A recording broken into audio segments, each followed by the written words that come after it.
कसबा पेठेतल्या कसबा गणपती बाप्पांचं दर्शन घेऊन आता आम्ही निघालो होतो पुढे जाण्यासाठी आणि शोभायात्रा आता पुढे निघाली आहे. मग तोपर्यंत आम्ही आलो होतो वाटेमध्ये आणि इथूनच आपण थोडा वेळ एक 5 मिनिटाच्या अंतरावरती चालत आलो ना, 5 ते 10 मिनिटाच्या अंतरावरती समोर आल्यानंतर आपल्याला दगडूशेठ गणपती बाप्पांचं दर्शन होतं. मग आम्ही इकडे चालत आलो होतो आणि बघा खूप सुंदर गुढीपाडव्याची अशी सजावट केलेली होती. इकडे आल्यानंतर खूप प्रसन्न वाटत होतं आणि सगळ्यांचेच आपले लाडके म्हणजे आपले दगडूशेठ गणपती बाप्पांचं दर्शन म्हणजे पाडव्याच्या दिवशी होणं हा एक योगायोगच होता. कारण अशा प्रकारे खूप सुंदर अशी सजावट होती. मी तुम्हाला दाखवते. ट्रॅफिक होतं जाताना थोडंसं. ट्रॅफिकमधूनच आम्ही निघालो. म्हटलं की इथपर्यंत गाडी वगैरे आम्ही खूप म्हणजे गाडीने वगैरे जायला ना खूपच वेळ लागतो. त्यामुळे आम्ही मेट्रोनेच निघालो होतो. कारण आजच्या दिवशी आता पुण्यामध्ये म्हणजे असणारच आहे गर्दी. त्यामुळे आम्ही असंच आलो होतो. कारण टू व्हीलर आणली मग ते पार्किंग करायचं, कुठे ठेवायची गाडी, परत अजून त्यामुळे खूप प्रॉब्लेम होतो. त्यामुळे आलो होतो आणि बघू शकता समोर खूप सुंदर असं गणपती बाप्पांचं आज मंदिराची सजावट होती. गुढी वगैरे अशा प्रकारे गुढ्यांची फुलांचं वगैरे सजावट करण्यात आलेली होती आणि खूप सुंदर मंदिराची सजावट वाटत होती. आतमध्ये खूप गर्दी होती. त्यामुळे आम्ही समोरूनच दर्शन घेतलं आणि बघा गुढ्यांची वगैरे असे फुलांची सुंदर सजावट केली होती आणि आतमध्ये दगडूशेठ गणपती बाप्पांचं दर्शन तुम्हाला बघायला मिळेल. थोडा वेळ तिकडे थांबलो, दर्शन वगैरे घेतलं आणि आम्ही निघालो पुढे जाण्यासाठी. आता जेव्हा पुढे निघालो ना ट्रॅफिक होतं थोडंसं. त्यामुळे काळजी घेऊन फिरावं लागतं. कारण आजकाल तर 4 व्हीलर वगैरे कशाही चालवतात. आणि मग इकडे आल्यानंतर थोडीशी वाहनांची गर्दीच होती. मग इकडून म्हटलं की आता आम्हाला वाटलं जी शोभायात्रा आहे आपली ती खूपच पुढे गेलेली आहे, म्हणून आम्ही रिक्षाने निघालो होतो. आणि पुढे येऊन बघतोय तर काय 2 मिनिटाच्या अंतरावरच शोभायात्रा होती. म्हटलं आपण रिक्षाने उगाचच निघालो. आणि बघू शकता मग नंतर ताई वगैरे इकडे सेवेसाठी थांबल्या होत्या आणि पुढच्या साईडला मी थांबले होते. आणि इकडे बघा सगळेजण अशी शोभायात्रेमध्ये देखावे पथक वगैरे होते ना, खूप सुंदर असं वाटत होतं. आणि आपल्या जगद्गुरुश्रींची जी रथ होता ना पालखीचा, तो पालखी होती पुढे आणि रथ होता. पालखीमध्ये गजानन माऊलींची माऊली आणि जगद्गुरुश्री असं होते आणि रथ होता पाठीमागे. खूप प्रसन्न वाटत होतं. मी दर्शन वगैरे जाऊन घेतलं. मग उपवास होता त्यामुळे मग रस वगैरे इथे पिला.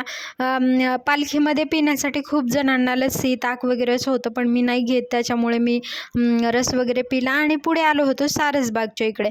आता सारसबागमध्ये आपला म्हणजे इकडे शोभायात्रेचा शेवट होणार आहे.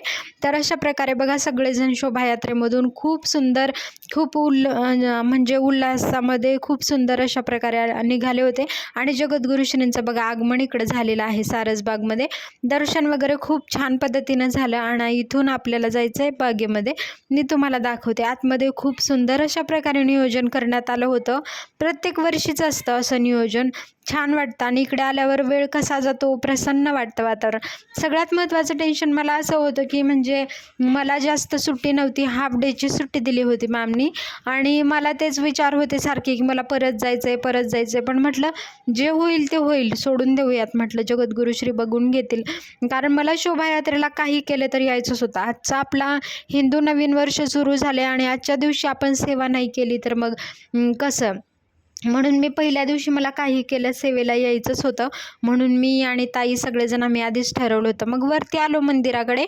खूप भाविकांची गर्दी होती, तुम्ही बघू शकता. आणि इकडे आम्ही आलो होतो. आता आपल्याला वरती गेल्यानंतर दर्शन वगैरे होतं. आणि बघू शकता इकडे खूप भाविक भक्तगण बसले होते. केळी वाटप वगैरे सुरू होतं.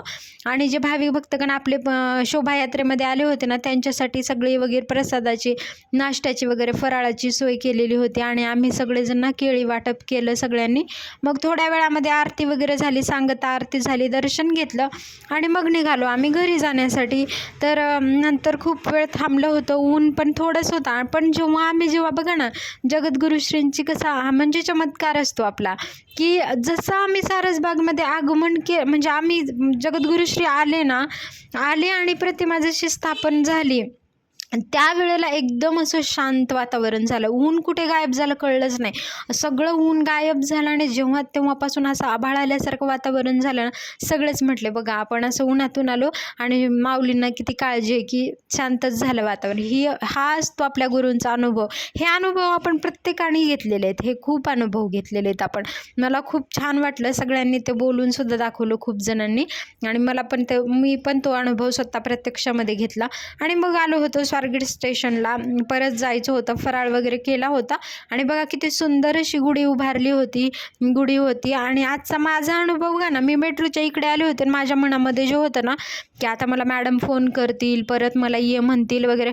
मला कधी न मॅसेज करणाऱ्या मॅम डॉक्टर माझे म्हणतात, स्वतःहून मॅसेज केला आणि म्हणतात, ललिता तू आत्ता नको येऊ, परत म्हणजे इव्हिनिंगलाच ये म्हणून. बघा अशा प्रकारे माझा आजच्या दिवशीचा अनुभव खूप सुंदर होता, जे कधीच मला म्हणत नाही डॉक्टर की तू किंवा लेट ये. मी सुट्टी हाफ डेची घेतली होती, तर मला स्वतःहून त्यांनी मेसेज केला आणि म्हटलं मी मेट्रो स्टेशनच्या इकडेच होते, माझी घाई चालू होती. पण जगद्गुरुश्रींना कळतं ना की आपण सेवेसाठी गेलो आहे किंवा आपण एखाद्या कार्यासाठी आपण फक्त मनातून तयारी असायला पाहिजे.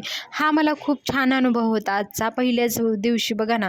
आणि मग मी मग नंतर मॅमचा मेसेज बघितला, चार्जिंग कमी होते म्हणून बघितलंच नव्हतं. मग नंतर बघते तर काय मला खूप छान वाटलं. म्हटलं की घरी जाऊन स्वयंपाकसुद्धा बनवू शकेन, मी नैवेद्य वगैरे दाखवेल. आणि अशा प्रकारे आम्ही निघालो घरी जाण्यासाठी. चला तर मग भेटूयात पुढच्या व्हिडिओमध्ये. व्हिडिओ कसा वाटला नक्की सांगा आणि चॅनलला सबस्क्राईब करा. धन्यवाद.